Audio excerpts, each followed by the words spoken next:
बोली बोली छठी मैया की जय।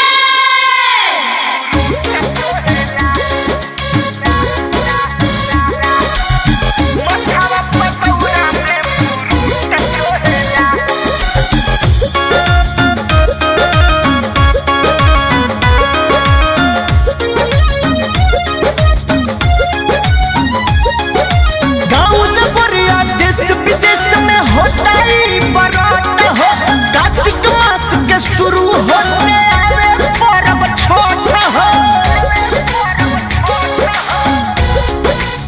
गाँव नगरिया देश विदेश में होता ही बरात हो।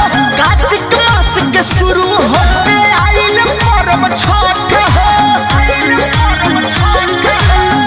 दिवाइन से रहता बर रूट सोहेला पियर साड़ी धोती सूट सोहेला मथवा पतौरा में फ्रूट सोहेला आई में लड्डू तिलक कूट सोहेला मथवा पतौरा में फ्रूट सोहेला।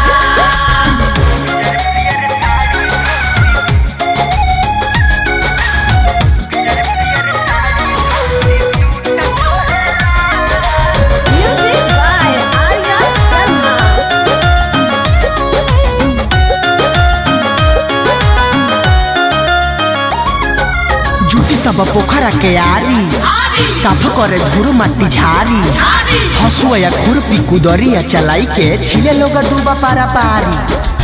का हो चाचा अपन घाट और साफ कैल कि ना?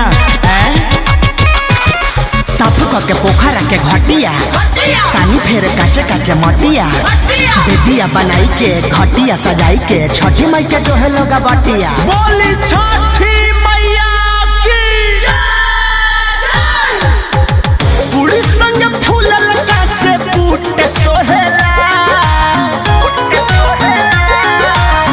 येलो येलो साड़ी धोती सूट सोहेला मथवा पतौरा में फ्रूट सोहेला आई में लड्डू तिलक कूट सोहेला मथवा पतौरा में फ्रूट सोहेला।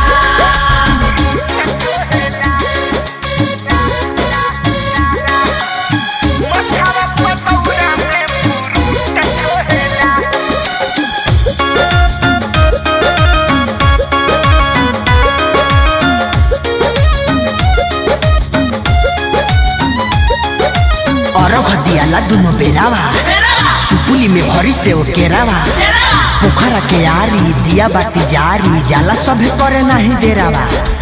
ए भाऊजी पूर्व पड़े मुंह के खड़ा होखा एने का मुकले बड़ू हो नाचे के हो बजाना बजाई के पूजा करे सिरावा झुकाई के प्रभु विष्णुपुरी गोलू सब के सुनावे छठी माई के गीतिया गाई के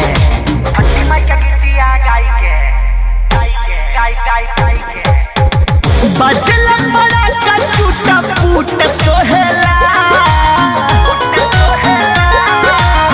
पियर पियर साड़ी